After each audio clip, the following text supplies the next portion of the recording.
Between the years when the oceans drank Atlantis and the rise of the sons of Arius, there was an age undreamed of, when shining kingdoms lay spread across the world.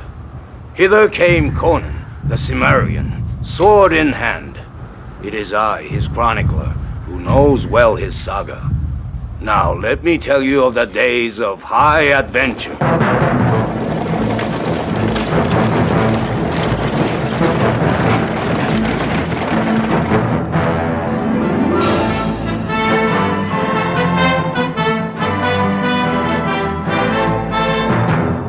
You're listening to the Steeven Orr podcast, episode number 21, Conan, the Frost Giant's Daughter, and Other Stories.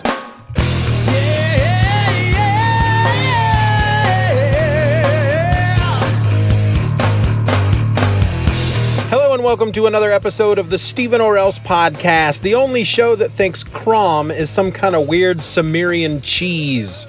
I'm your host, Steeven, and this week I'm talking Conan. And that's Conan, not Conan, right? Is that up for debate? Some people call him Conan, some people call him Conan. When I think of Conan, I'm thinking of Conan O'Brien. So I'm going to try my best to call him Conan, though I know I sometimes slip into the Conan name. But that's what we're talking about this week, Conan, specifically the first Dark Horse trade from Kurt Busiek and Cary.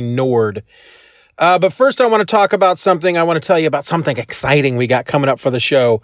March for the Steeven Orr podcast is Superman month. Okay, so what does that mean? It means that each episode in March, I'm going to be talking about one of the 4 books that makes up the death and return of Superman storyline. So the first Monday in March, we're going to talk about the Death of Superman trade. The second Monday in March, we're going to talk about Funeral for a Friend, that trade.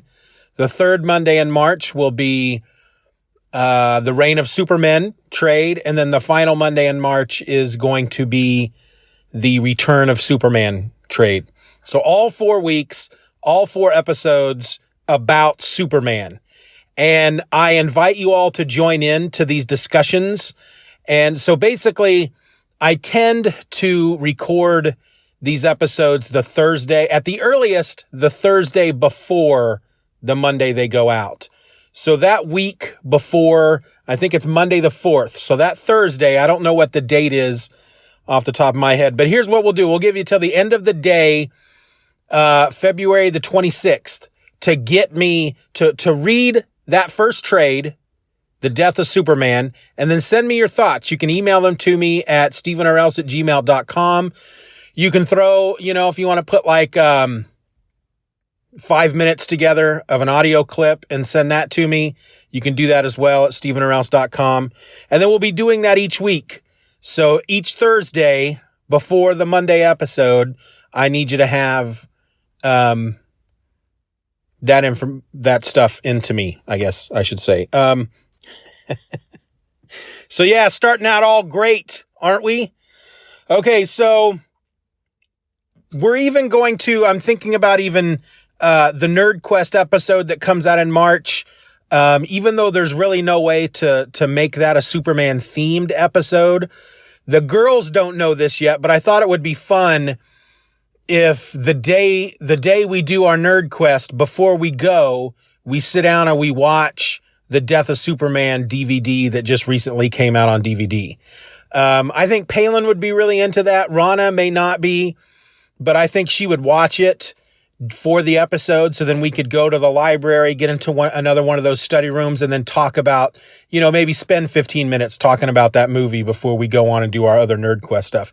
I'm even going as far as thinking about taking it to an even higher level, which is making each episode of the My Other podcast that month be somehow Superman themed. Now, if you are a somewhat newer listener and you don't know what My Other podcast is, this is the podcast I do twice a week over on the Patreon that most of the time, most of the episodes are exclusive to the patrons. Every once in a while, I'll release an episode over there that I'll make available for everyone. but typically it is out there just for the patrons. So, and those are usually about 10 to 15 minutes long. I don't put a lot of thought into those episodes. I may come up with an idea that I might want to talk about. They aren't always nerd related. They could just be about what's going on in my life. Yeah.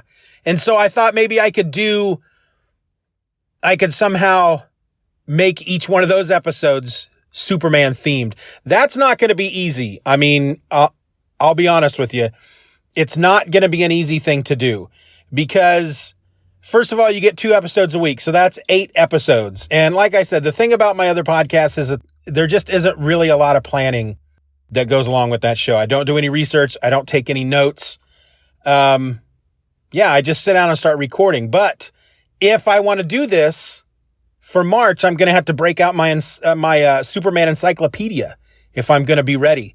Because, I mean, I love Superman. He's my number one guy, probably second only or tied really with Spider-Man when it comes to my favorite character. He's probably been my favorite character longer. I knew about Superman before I ever learned about Spider-Man. But I'll be honest with you, I don't know a lot about the guy. I know all the basics, but I mean, come on. Superman's been around for 80 years. He's got 80 years of history. And packed into those 80 years, I don't know everything there is to know about Superman. For example, has Superman ever fought Bigfoot? I don't know. Maybe. Has he ever dressed in leaves and lived in a swamp?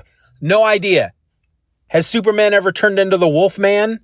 I don't know. Captain America did, but did Superman? I don't know. So yeah, I'm going to have to do a bit of research for my other podcasts if I'm going to make any of these short episodes in any way interesting. And that's going to be a real booger of a task. I'm happy to do it because I think it's going to be a lot of fun. And I'm just thinking about stuff like, I don't know, maybe do a short episode on my favorite Superman villains. Do a short episode on Superman and other media that I have enjoyed growing up. Stuff like that, you know, nothing too in-depth. So that's what we're going to do in March. All Superman, all the time, 1 month long. And there's going to be a ton of crap out there from me that you're going to be able to listen to because you're going to get the 4 main episodes. You're going to get the Nerd Quest episode. And you're going to get at least 8 short episodes from my other podcasts that'll be available to everybody. But we're not here to talk about Superman. We're here to talk about Conan. And so let's do that. Before we get into the book, however, let's do a little history of Conan. So according to the great repository for all human knowledge, otherwise known as Wikipedia, the character of Conan was created by Robert E. Howard in 1932 in a series of fantasy stories published in Weird Tales magazine. Now, I've never read any Conan stuff. I know that eventually Robert Jordan, if you don't know who that is, he's the guy that wrote the Wheel of Time series, which will be coming to Amazon Prime at some point in TV show format. He is also known for writing Conan stories after, Robert E. Howard stopped. And I don't know, we're talking 20 years ago, maybe 20, 30 years ago when Robert Jordan did it. But I've never read any of the Conan books. That's not how I was introduced to Conan, was by the books. I know they're out there, and I've known that they're out there for a long time. And I actually have probably 3 or 4 old beat up Conan paper books around the house somewhere. I need to go look for them because I'd love to read them. And the only reason I never have is because, being the comic book guy that I am, I feel like I should read them in order. But I probably don't have to. Now, eventually the character did come to Marvel Comics in the 70s. It was written by Roy Thomas. And there were actually 2 different books that Marvel did. There was Conan the Barbarian, and that ran from 1970 to 1993. It had a total of 275 issues, all written by Roy Thomas. Then they also did The Savage Sword of Conan. That ran from 74 to 95 for a total of 235 issues. Roy Thomas wrote those as well. Those were black and white and were in magazine format, meaning they weren't comic book size, they were magazine size. And the reason they did that is producing the book as a magazine, they didn't have to follow the Comics Code Authority. So they could do all the kind of stuff that Conan would be doing that they couldn't do in the actual comic book because of the Comics Code Authority. Now, Dark Horse eventually picked up the property in 2004. They had it until 2016. The book we're going to talk about is the first 7 or so issues of those Dark Horse books. But eventually, Conan has found its way back to Marvel. And the first issue of the new Conan books written by Jason Aaron came out this month. Now, for me, my history with Conan, I think I was kind of aware that Conan was out there. I knew as a kid that there were the comics, but I'd never read any of the Marvel comics. My first introduction to Conan was around 1984. The movie Conan the Destroyer had come out, and I probably saw it. I didn't go see it in the theater. I probably saw it on HBO, or it could have been on like TNT or something. I just remember, I don't think Conan the Destroyer was rated R. I think it was rated PG-13, whereas Conan the Barbarian, which came out in 82 and had James Earl Jones in it as the bad guy, that was rated R. And it was a number of years before I saw it. Because, I was just a little guy back then. And in 82, I would have been about 10 years old. So yeah, probably 12 or 13 by the time I saw Conan the Destroyer. But that movie was amazing to my little 12, 13-year-old mind. I mean, we have Conan, who's this muscly dude. He's got this little partner with him, and they're thieves. They are hired by this woman to go take this princess to get this horn, like a magical horn. And with them on their adventure is Grace Jones and Wilt Chamberlain. And so they go on this quest. They find the horn. They bring the horn back. Find out that the horn is there to bring the avatar of this god to life. And then they're going to sacrifice the princess. And so they put the horn in this statue, which turns into a monster. And of course, Conan gets to fight it. And he rips the horn off, and there's lots of blood. It's really cool. That was my first real experience with Conan. Like I said, I'm sure I'd seen the comics. Now and again, I may have even read one or two. I have no real memory of reading any Conan comics, to tell you the truth. I can tell you that Barry Windsor Smith was the artist on a number of them, the Marvel comics. But beyond that, no real idea. Now, again, eventually I did see Conan the Barbarian, which I did not like as much as Conan the Destroyer.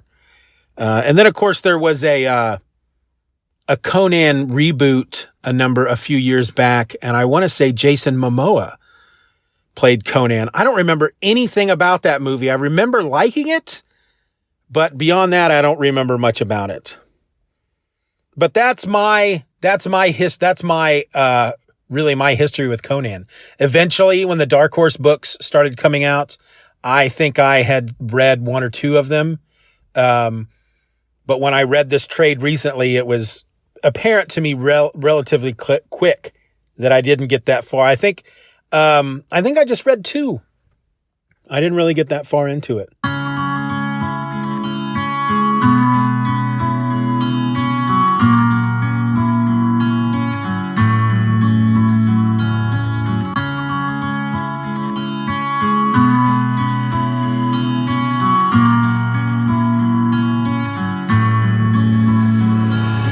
Staring up at the ceiling, running the playback of my mind 1,000,000 times. See the same things, review the same lines. It's cold. I just need to move around some words. Perspective will change and regain the ground I lost at first. Worst is yet to come, hear it in my head.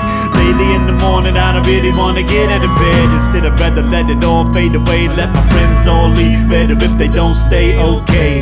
I guess you were at a point when you said that I was probably wrong about feeling like I'm better off dead. Sorta starting to wish I'd slip off to sleep instead of walking around pretending like I still feel anything. It's getting really old wearing the same mask. I remember my sense of humor, so I still force myself to laugh. My last thoughts before I finally started other bad dreams. I'm starting to doubt I even really trust me. Is that you? Was that me? Lately it feels like it's a struggle for me to even bother to speak. It's been a long week, been a long week, it's been a long. Is that you? Was that me? Lately it feels like it's a struggle for me to even bother to speak. It's been a long week, it's been a long week. It's been a long week, it's been a long life. Okay, so Conan, the Frost Giant's Daughter and Other Stories. This was a trade paperback published by Dark Horse Comics in 2005. It was written by Kurt Busiek. The art was by Cary Nord and Thomas Yeats. Color art by Dave Stewart. And the letters were by Richard Starkings and Comic Craft. This collected issues 0 through 6 and 14 pages from issue number 7. Now, before we get into the story itself, I want to just mention the book was freaking beautiful.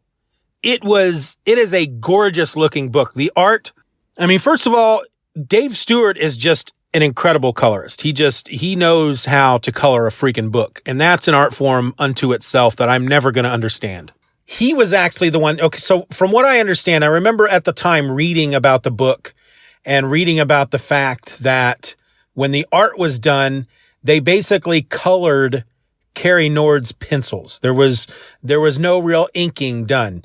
So typically in a comic book, you do pencils, you go over it with inks, and then you color it. But Dave Stewart, apparently, I just recently read that Dave Stewart was the one. He was the guy that looking at Cary Nord's pencils, he said, I want to just color it. I don't want, let's not even do inks. Let's just color the pencils. And I have seen that done with other books and have not enjoyed it at all. I like a nice black line. I like some inks on a book. I think for certain books, you need that crisp black line separating the colors, but it freaking worked in this book. I mean, like I said, it is gorgeous. If you have not even just looked at any of these issues, you really need to, because it is a beautiful looking book. The story is also great. So that's, you've got a great looking book and you've got a great story. So that's an A+ book in my park, I don't know what parks have to do with it. I don't know if I was trying to go for a sports reference there, but I did, and I failed.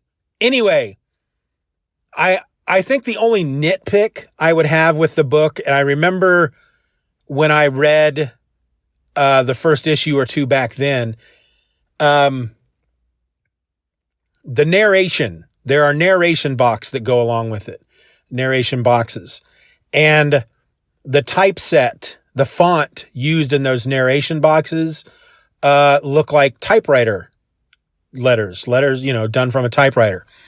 And I was actually turned off at first with that because it's, in my mind, it's like, okay, we're reading a book about, it's a sword and sorcery book. It's set in the past, a fictional past. There were no typewriters back then. Why are these text boxes,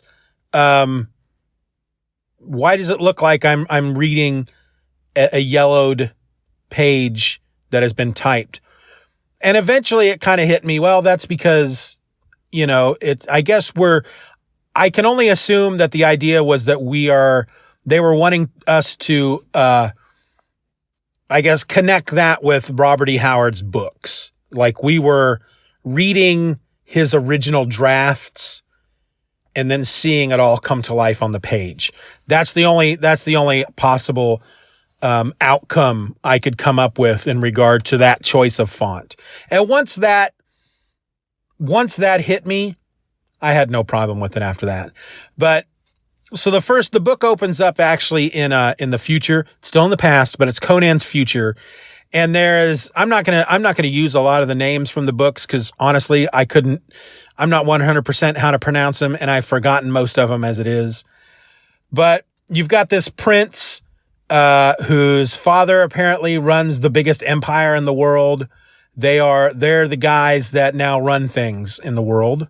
And I don't know if he's out collecting taxes or if they're just exploring some of the outlying areas of their realm. But at some point, they stumble across something that is, I think it's supposed to be a tomb. And in investigating, they find this giant treasure room. But the one thing that really seems to pique the interest of this prince is this toppled statue, and it's of Conan. And I know from, when my periphery of the world of Conan, and I believe they mention it, I think it's at the end of both movies, that eventually Conan does become a king of some kingdom. And so this is a statue of Conan the king, and there's some writing on the base of the statue, and the prince is just really interested in this Conan guy, and he wants to know more about him. So this opening is from the Zero issue, and it's really kind of there to kind of set up, what we're looking at. We are reading what these scholars and scribes and whatever that work for the prince, what they have gathered up about the stories of Conan. So I guess maybe that, I don't know. So that's what kind of leads into the main ongoing series, starting with issue 1.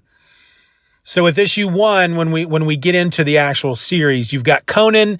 He's a young man at this point. He may be in his early 20s, and he's come out of Cimmeria, and he stumbles across this village and these warriors that have attacked this village that's full of women and old men. And the race of people in the village, I think they were called Aesir, Aesir, and they Conan refers to them a few times as men of Asgard, even though the only god that I hear them that I remember them mentioning is Ymir, Ymir. I don't know, man. I don't know if that's a real Asgardian god. I've never run into the dude watching any of the Thor movies. I'll tell you that. But this other group of I don't remember what they were called. They have a blood feud. The Aesir and this other group, this other race of people, and the bad guys, we'll just call them bad guys, have attacked this village because their men are out hunting. And so Conan comes across this. He helps to defend the village. He kills a lot of these guys because that's what he does. That's what Conan does. And then the Aesir warriors come back, and they also are bitter enemies of Cimmeria. Apparently, nobody likes Cimmeria. Nobody likes them at all. The Cimmerians are not people that the rest of the world seem to like. But because Conan stepped in and helped these people, they become friends. And so Conan, with all the other warriors, set out to go track down these warriors that attack the village. And during this adventure, there's a battle in the snow. Everybody is killed except for Conan. He goes stumbling away, where he encounters a very pale-skinned woman who's practically nude, dancing around in the snow. She draws him away, where he is then attacked by a pair of frost giants. He kills them both. And then I think, if I remember, he passes out. But eventually the Aesir warriors from the village, they find him, and he tries to tell them what happened, but there's no record. The dead giants are gone. The woman's gone. Was it true or not? But we do learn at some point that Conan, the reason he's left Cimmeria is his grandfather. Cimmerians apparently are not known for leaving their lands. They like to stick where they're at. But Conan's grandfather also left at one point, and he came back and he would tell stories to Conan about the other people out there in the world. And the one that really stuck to Conan was a place called Hyperborea. And there were just these tales that his grandfather would tell of the immortal people that lived in Hyperborea, and how it was an idyllic place, even though they were in the north, in the mountains, where it's cold and bitter all the time. In Hyperborea, it was warm and sunny. It just was just this wonderful place, and these immortal people, when they were tired of life, they would leap from the cliffs, and these magic winds would take them to their gods. And Conan really wanted to go see this place. So he leaves Cimmeria to go see Hyperborea, and that's when he runs into the village being attacked, and he becomes a part of this group of warriors. But there's one particular guy, Sjarl or something like that. Man, I'm sorry I didn't note down any of these names because they were all freaking weird.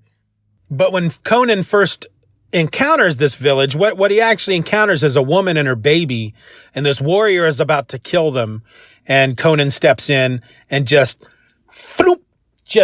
slices the dude's head, just cleaves it from his body. Just such a great panel. There's a couple of panels in the book where Conan just slices, just chops a guy's head off with his sword. And just the way it's drawn, it's not like super gory and bloody. It's just really awesome. Cary Nord is just a great artist.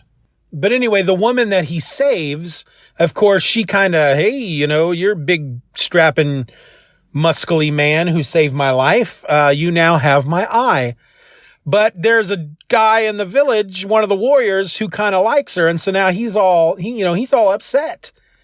Not only has a Cimmerian come and made friends with all these dudes, he's also might be making some time with his lady. So when they go out to track down the warriors that attack their village, this Sjarl, he and another guy are plotting against Conan. And so they're out there and they're tracking down more of these warriors.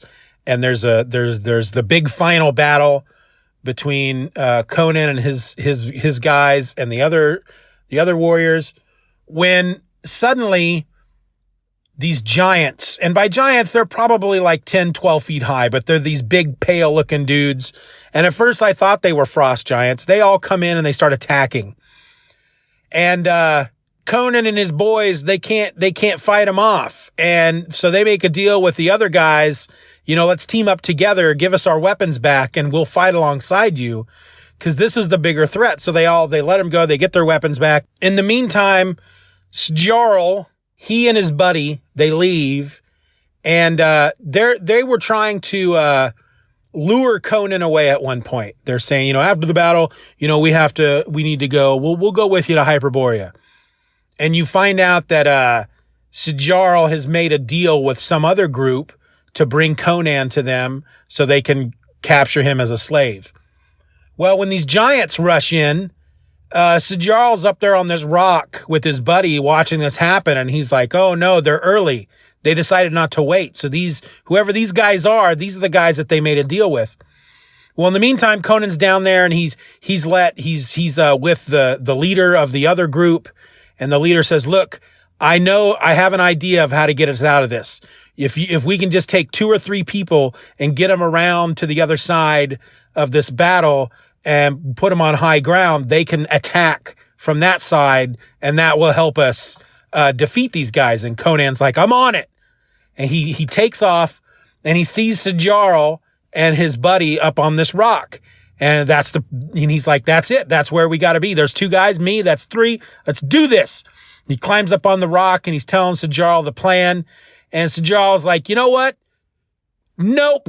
And kicks Conan away. And he ends up getting beat up, right? Falls into unconsciousness, and everything goes black.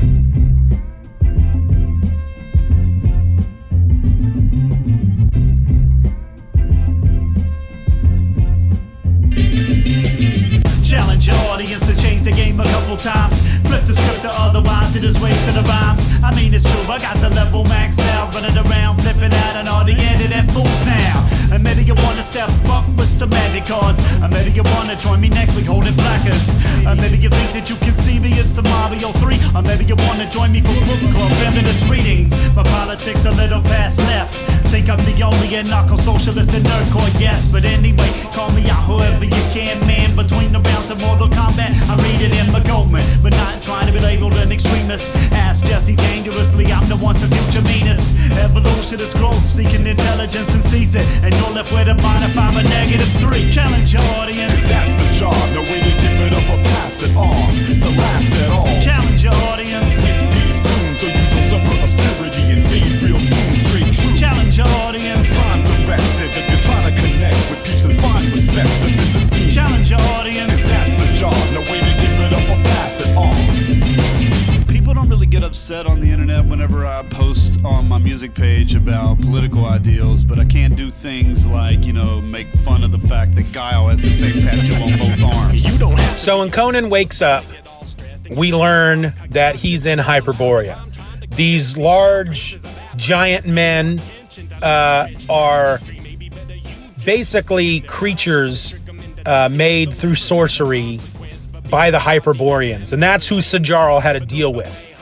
And the Hyperboreans are immortals, and they do live an idyllic life, but they do that through the use of magic, and they do that through the use of slaves, and they send these giant warriors out to capture people and bring them back to be their slaves, and to also add men to their army. So these giant warriors aren't their only soldiers. They have their own army. And Conan and the guys that he are with, they're put into this army. But they do it with the use of this chemical potion that clouds their minds. And one of the slave women comes to Conan at one point, and because he has been able to 3 times since he had been there, and he'd been there for a while now, I don't know, a few weeks or a month, 3 times during that time frame, he has such strength of will and strength of mind. He was able to fight through this potion or the smoke or however they use it to cloud their mind and come back to himself. So she sees this. She goes to him. She wants to escape. And she gives him these leaves and says, if you chew on these leaves, if you do like 3 leaves a day, 3 times a day or whatever, then you will, the potion stuff won't work on you anymore. And it was actually very reminiscent. I have to assume that, I don't know which came first, because I know that during this run, stuff like the Frost Giant's Daughter and other stories that are interwoven with the main story are actually adapted by Robert E. Howard's short stories. But this whole part here where Conan is captured, he is put under mind control. He's being used at first for sport as a gladiator and then being trained as a warrior until a slave woman gives him these leaves that will help wake up his mind. That totally happened in like the first animated G.I. Joe cartoon movie where Duke is captured by Cobra and he has this headband put on him to turn him into a slave. And they have all these other slaves that have these headbands and they're controlled through this electronic mind control. And he's forced to fight in a gladiator arena with another slave gladiator until a slave woman who wants to be free gives him this little gold strip of metal that he can slide into the headband. So between his skin and the headband, that will stop the mind control. So I have to assume that this part in the Conan story was adapted from one of Robert E. Howard's short stories, and then the people who wrote the G.I. Joe movie in the 80s just took it from that. Or it's just a big coincidence, because that crap happens all the time. So anyway, there's this whole plan. He asks her for more of the leaf because he wants to free all these other dudes with him, because he gave them their word that he would be part of their band, that he would fight for them. He would have their back. They would have his back. So he will agree to help her escape, but if they're going, they're all going. Now, what you learn at this point, though, is that these Hyperborean people, these immortals, when one of them decides that they are tired of life, they've lived for centuries, they realize that life, really is boring, and they're ready to just pack it all in. Then they go to this bridge that leads to nowhere that just ends, and they leap off into this chasm below. But every one of their slaves, all their warriors, everybody that is in their quote unquote house, they also leap to their deaths. So there's like 20 or 30 people that leap into this chasm. And this slave girl knows that eventually the Hyperborean lord that she is, whose house she is in, is eventually going to want to do this. She doesn't want to die. So they come up with this plan, and everything is going just fine until the Lord that she is, whose house she is in, decides he's ready to end his life. So they have to escalate their plan. And Conan finds out, so his warriors, they're all starting to wake up, and then they all start fighting. They start fighting their way out. Conan is supposed to meet her at the end of the staircase. She's not there. He realizes that she had given him all the leaves that she used herself. And so she was back under the mind control. And in the end, he can't save any of them. They all leap to their death. He's the only one that survives. And it's only because he falls off of a wall into an alleyway and is struck unconscious. Nobody knows he's there. He's fighting like two guys. One of them he kills and he falls off of the wall. The other guy he kills and the guy falls on him and they both fall over the wall. And the three of them are laying there in this alleyway. Nobody else knows that they're there. Conan's not dead. He wakes up and realizes that this Hyperborean Lord and all of his people, which include all the warriors, the Aesir warriors that he was in a band with, not a rock and roll band, they all jump to their death. So he climbs down this cliff face, down to this chasm, finds them all down there. There are these giant bugs that are eating them. He fights them off, and the main dude, the lord of the village, the Aesir village, I think his name was Njord. He was still alive. He was just barely clinging to life, and he begs Conan to build them a pyre because their people believe that the only way they can get into, they never call it Valhalla.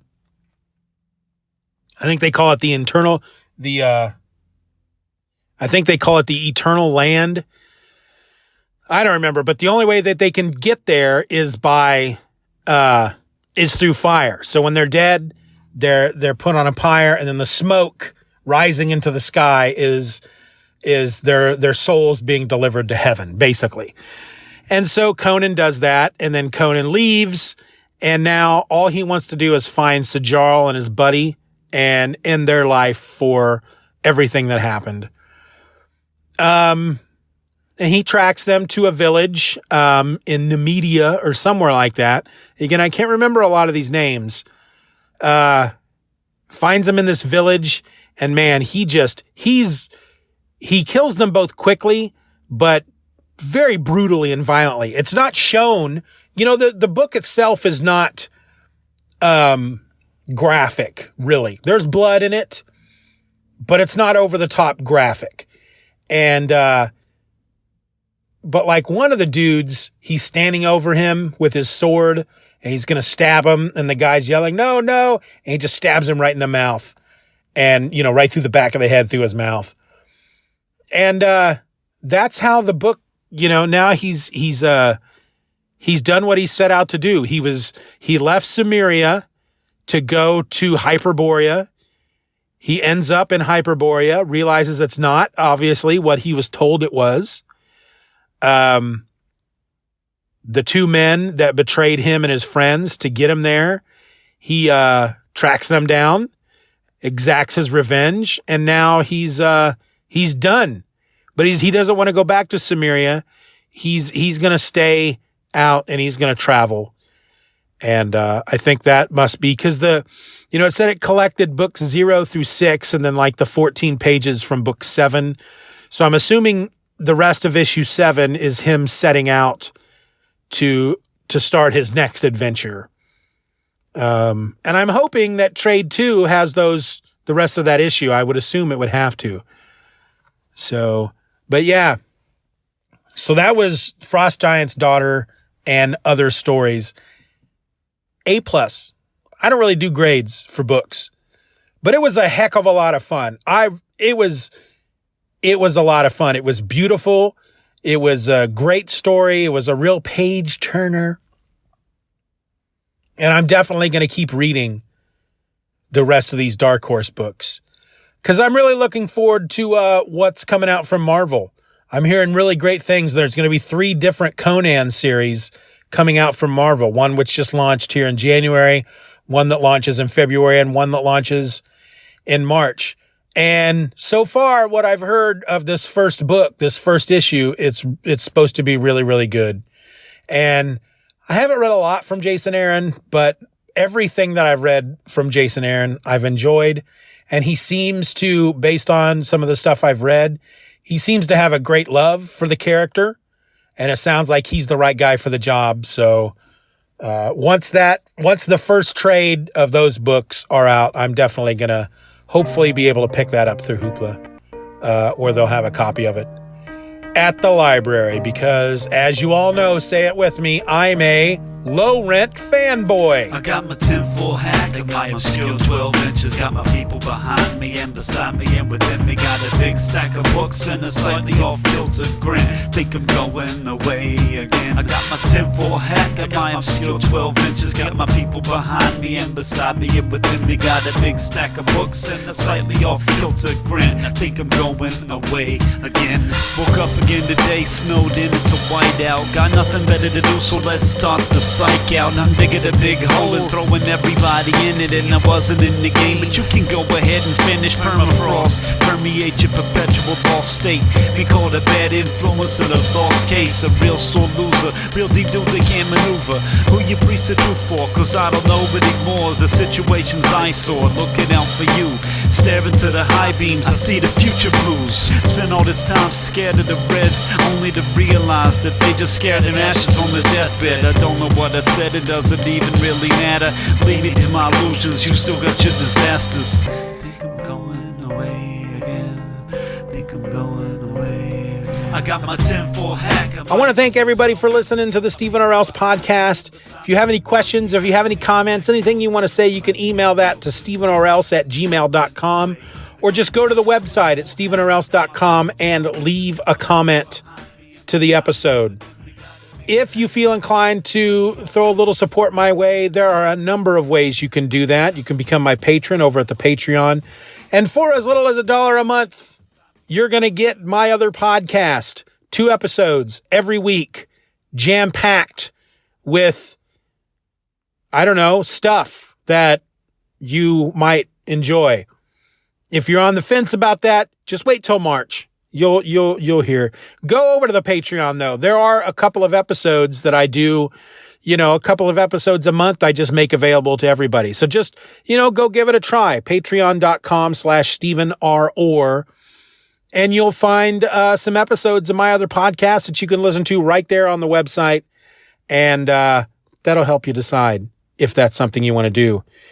If you aren't into the commitment, though, of a monthly payment thing, you can throw me a one-time payment over at coffee.com. That's ko/fi.com/Steeven R. Orr. And just throw me a little, buy me a coffee, as they say, $3 or more. If you don't want to do any of that, but you're still thinking to yourself, Steeven, I want to support you. I don't have any money to do that. What can I do to help you out, my man? Well, it's pretty easy. Just get out there and tell people about the show. That's really all I can ask you to do.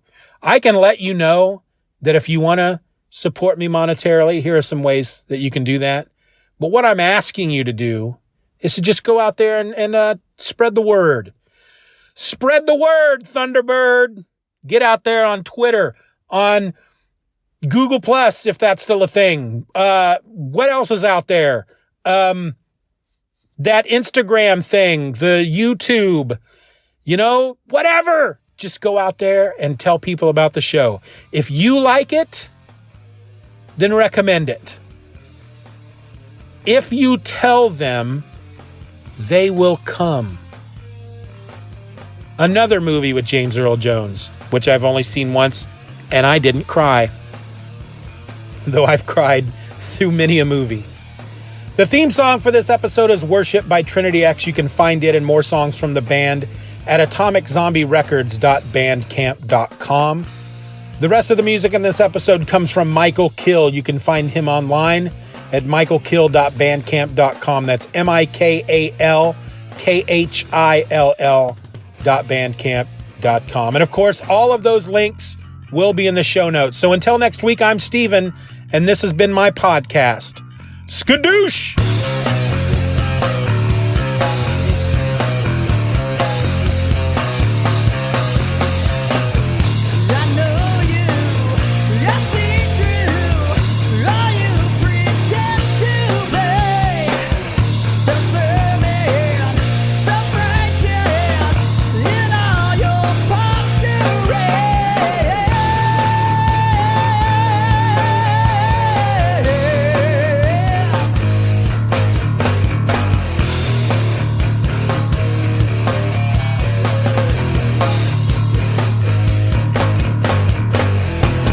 Bye-bye, Daddy.